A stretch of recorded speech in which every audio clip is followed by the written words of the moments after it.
আসসালামু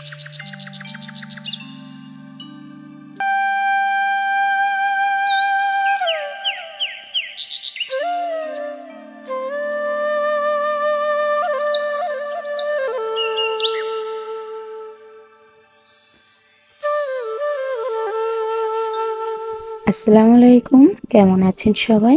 আশা করছি আল্লাহর রহমতে ভালো আছেন। আলহামদুলিল্লাহ, আমরাও ভালো আছি। আমার আরও একটি নতুন ব্লগে সবাইকে জানাই স্বাগত।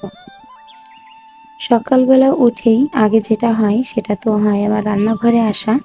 তো সকাল সকাল ঘুম থেকে উঠেই আগে রান্নাঘরে চলে এসেছি। এসে আলু ভর্তা ভাতটা দিয়ে দিই, রাইস কুকারে হয়ে যাবে। আর আমাদের এখানে খুব দেখা যাচ্ছে যে যখনই 7:30 বেজে যাচ্ছে তখনই কিন্তু বিদ্যুৎ চলে যাচ্ছে।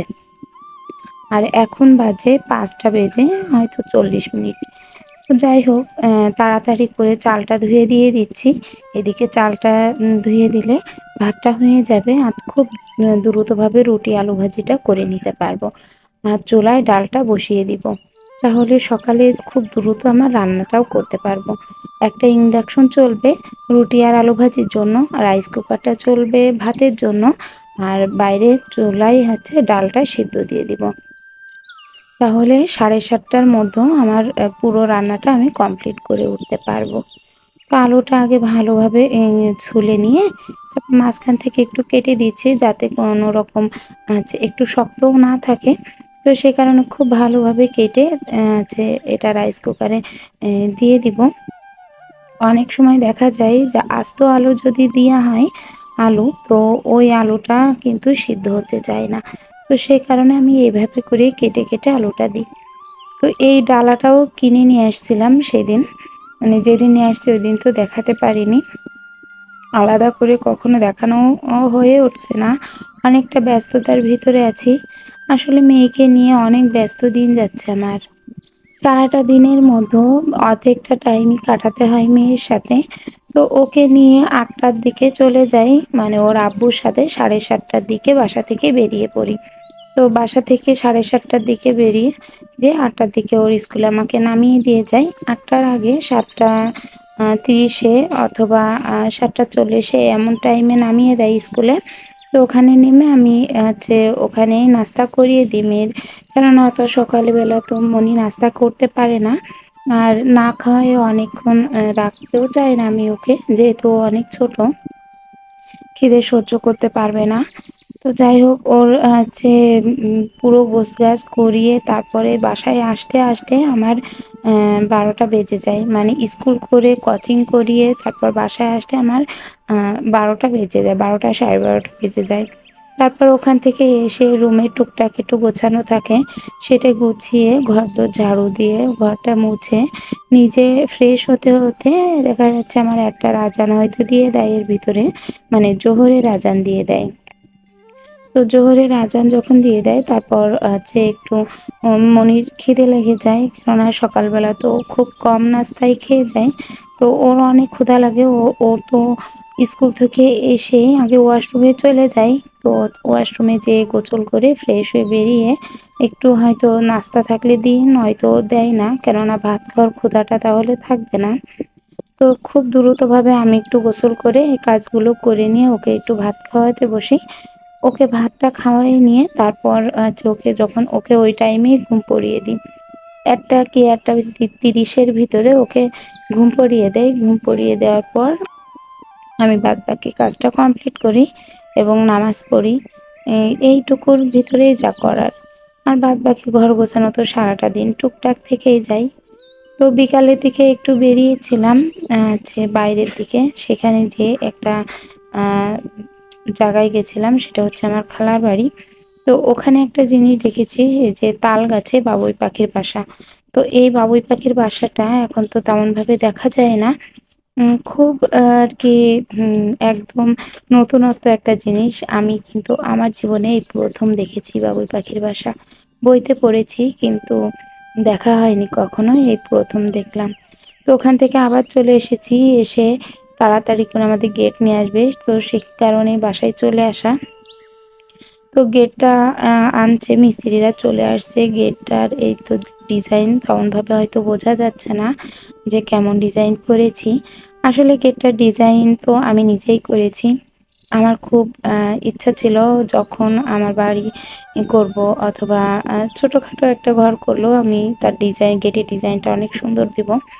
কিন্তু কতটুকু দিয়েছি জানি না, খুব সিম্পল থাকবে আবার তার ভিতরে একটু সৌন্দর্যও থাকবে। তো সব কিছু মিলিয়ে এই ডিজাইনটা আমি তৈরি করেছি।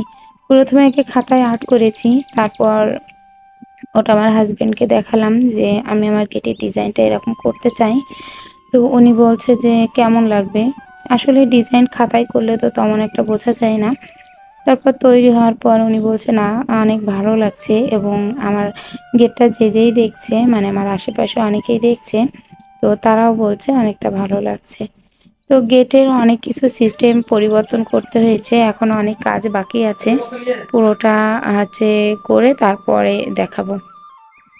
এটা হচ্ছে একটা ডিজিটাল লক। তো এই লকটা আমি লাগিয়েছি একটু অন্য সিস্টেমের। এটা এগুলা হচ্ছে আপনি যখন চলে যাবেন তখন গেটটা যদি দিয়ে দেন তাহলে এটা ইজি লক হয়ে যাবে। আবার যখন ওই পাশ থেকে কেউ আসবে তো তখন আপনার ভিতর থেকেই খুলে দেওয়া লাগবে। আবার এটা যদি না চান তাহলে আছে এটা লক করেও রাখতে পারেন। আর এই লকটার ভিতরে হচ্ছে 3টা লক, একটা হচ্ছে এটা, আর ভিতরে চাবি দিয়ে দুইটা অন করা লাগে। তো এখন তো চাবি দিয়ে অন করার প্রয়োজন নাই, যেহেতু আমি ভিতরে আছি। আর এই হচ্ছে গেটটার এখনো অনেক কাজ বাকি আছে। এইটার উপরে একটা পাত দিবে, নিচে একটা পাত দিবে, দিয়ে পুরো কাজটা কমপ্লিট করবে। তো এই পাতটা এই দেখুন লাগানোর পরে দেখাচ্ছি যে যাতে ইঁদুর ছুঁচো না ঢোকে। আর এই দেখুন পাতটা লাগানোর পরের অবস্থা। তো প্রথমে একবার তো দেখিয়েছিলাম যে পাতটা লাগালে কেমন আর পাতটা না লাগালে কেমন দেখাচ্ছে। পাটটা লাগানোর কারণ হচ্ছে পাটটা যাতে আমার গেটের ভিতরে হাত ঢুকিয়ে কেউ তালাটা না খুলতে পারে। তো সেই কারণে এখনও গেটের ফিনিশিংটা কিন্তু হয়নি, এখনও অনেক কাজ বাকি আছে। পুরো গ্রিস মারা বাকি আছে, অনেক ফিনিশিংয়ের কাজ বাকি আছে। পুরোপুরি যখন গেটটা কমপ্লিট হয়ে যাবে করা, হয়তো তখন আরও একটু সুন্দর দেখা যেতে পারে। এমনিতেও এখনও অনেকটা সুন্দর দেখা যাচ্ছে। তো আমার গেটের ডিজাইনটা কেমন হয়েছে সেটা একটুখানি দেখাচ্ছি। আর এই দেখুন সামান্য একটুখানি টান দিলে আমার গেটটা কিন্তু লক হয়ে গেছে।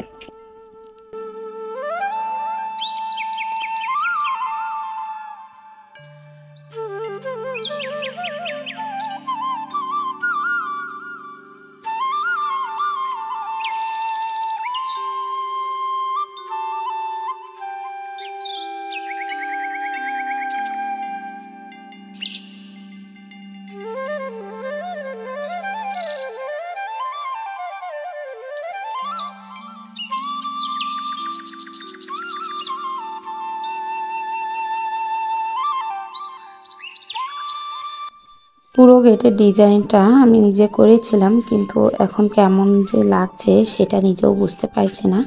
আর আমাদের গেটটা দেখুন একবারে এপাশ থেকে ঠেলা দিলে যাতে ওই পাশে চলে যায় পুরোটাই, সেই সিস্টেম করা। চাইলেই ক্রপসিকল গেট করতে পারতাম, কিন্তু আমার একটু ইচ্ছা ছিল যে এই ধরনের গেট করব। কেননা ক্রপসিকল গেট তো সচরাচর সম্পূর্ণ মানে প্রত্যেকের বাসায় দেখা যায়, তো আমি একটু অন্যরকম চাইছিলাম। তো যাই হোক, আলহামদুলিল্লাহ পূরণ করেছে আল্লাহ আমার ইচ্ছাটা। তো এটা হচ্ছে একটা বটনা, যে বটনাটা আমি কিনেছি, তো দেখাতে ভুলে গেছিলাম।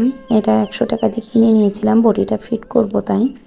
আর এই গেটটা লাগিয়েছে গতকাল রাত্রে। এই 2টা গেট আমার লাগাতে 2টা দিন লেগেছে। বড় গেটটা তো লেগেছে আছর আজানের পর থেকে 11:30 12টা পর্যন্ত। আর এই গেটটাও লেগেছে আছর আজানের পর থেকে রাত 8টা পর্যন্ত লাগাতে লেগেছে। এতটা টাইম হয়তো লাগে না, কিন্তু এটা একটু অন্যরকম সমস্যা হয়েছে। আর এই গেটটা পুরোপুরি খুলছে না, যে এটার অপোজিটে দেয়াল রয়েছে যে ইটে বেঁধে যাচ্ছে। তো এই ইটগুলা তেরাশি করে সুন্দর করে ভেঙে দিতে হবে। ভেঙে দিলে এই ইটের কারণে আর বাঁধবে না, আর পুরোটা খুলে যাবে দরজাটা না খুলে ফার্নিচারটা ঢোকাতে একটু সমস্যা হবে, তো সেই কারণে এটা কেটে দিতে হবে। যতটুকু সম্ভব ভেঙে দিয়েছে, আর ড্রিল মেশিন দিয়ে কেটে দিলে হয়ে যাবে, মানে যে এটা দিয়ে ওয়্যারিং করা হয়। তো এই পাশ থেকে এই ইউনিটটা এইভাবে যাবে, আর ওই সাইড থেকে তো এইভাবে যাবে আমার রুমটা। আর এখনো পর্যন্ত ছাদের চালটা ছাওয়া হয়নি। ওটা চালটা ছেয়ে তারপর ওর সামনের গ্রিলটা এবং দরজাটা দিয়ে দিতে হবে। তো সকালে অনেক কাজ করে ফেললাম এবং মেয়েকে নিয়ে যাচ্ছি এখন স্কুলে। তো মেয়েকে বললাম যে ওখান থেকে গেটটা টেনে দাও, তাহলে অটো লক হয়ে থাকবে, সমস্যা হবে না। তো ও বলছে আচ্ছা ঠিক আছে। তো স্কুল থেকে এসেছি, স্কুল থেকে এসে তারপর ছেলেটার জন্য একটু ডিম ভাজি করছি। আমার ছেলেটাও চলে আসে, আমি আসি 12টার দিকে আর আমার ছেলেটা আসে 1:30 মানে 1:30টার দিকে। তো দুজনেই একই টাইমে প্রায় চলে আসা হয়। তো ছেলেটার জন্য ডিম ভাজি আর মেয়েটা তো ডিম সিদ্ধ খাবে, তো সে কারণে ওকে সিদ্ধ করে ভাত খাইয়ে দিয়েছি। আর ছেলেটাকে এভাবে করে ডিমটা ভেজে তারপরে ভাতটা মাখিয়ে ওকে খেতে দিব, দিয়ে মেয়েটাকে ঘুম পড়িয়ে দিব।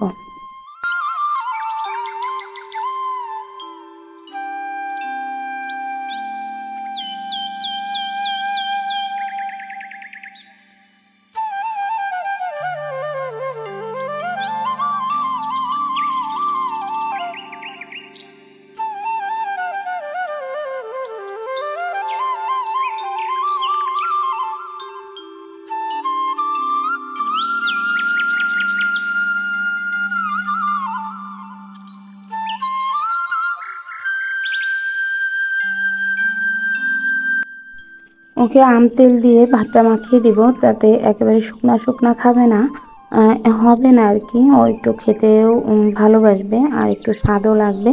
শুধু শুধু ডিম ভাজিতে ভাত খেতে তেমন একটা পছন্দ হয় না আমার, মনে হয় ওর সাথে একটু কিছু হলে হয়তো ভালো হয়। আর একদম শুকনা খাবার দুপুরবেলা দেওয়াটা ঠিক হবে না। আর ও পুঁই শাকের তরকারি খাবে না, পুঁই শাকেও প্রচুর পরিমাণে অ্যালার্জি।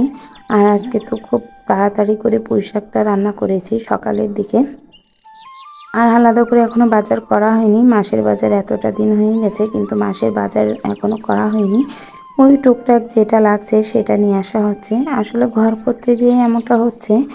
তো সমস্যা নেই, আস্তে আস্তে সব ঠিক হয়ে যাবে, হয়তো কয়েকটা দিন একটু এদিক থেকে ওদিক হয়ে যাচ্ছে। তো যে মুরগির বাচ্চাগুলো নিয়েছিলাম সেগুলো হচ্ছে কেমন আছে, তো সেটা হচ্ছে আমার মুরগির বাচ্চাগুলো আছে আলহামদুলিল্লাহ ভালো আছে। তো এই তো ওদের খেতে দিচ্ছি, সকালে যাওয়ার সময় খেতে দিচ্ছি আর দুপুরে এসে স্যালাইনে পানি দিচ্ছি আর হচ্ছে ওদের খাবার দিয়ে দিচ্ছি। ওরা নিজেরা খেলাধুলো করছে এর ভিতরে আর খাচ্ছে। আর এরা যে জায়গাটা রয়েছে এই জায়গাটা একটু পরিষ্কার করতে হবে। তো আজ তো অনেক কাপড় চোপড় কাচলাম, সেগুলো দেখাইনি। প্রচুর কাপড় কেচেছি, ছাদে নিয়ে গেছি, মেলে দিয়েছি। তার উপরে বাসায় অনেক কাজকর্ম ছিল, সেগুলো গুছিয়েছি। আসলে অন ক্যামেরায় খুব কমই দেখা হয় কাজকর্ম, অফ ক্যামেরায় হয়তো বেশি করা হয়। তো মুরগিটা এভাবে করে ওদের খাবার দিয়ে পানি দিয়ে তারপর এখানে বসে আছে এখন।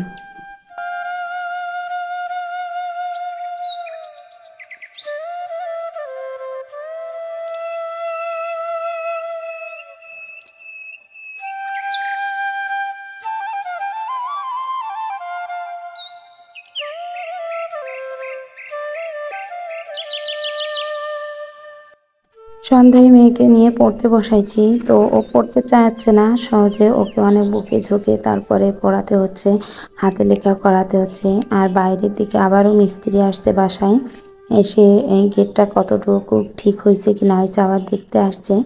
তো আমার আজকের ভিডিওটি যদি ভালো লেগে থাকে তাহলে প্লিজ একটা লাইক দিতে ভুলবেন না। আর যদি চান আপনাদের এই বোনটি একটু হলেও ইউটিউবে জায়গা করে নিন তাহলে চ্যানেলটি সাবস্ক্রাইব করতে পারেন আর এই বোনটি পাশে দাঁড়াতে পারেন। আল্লাহ হাফেজ।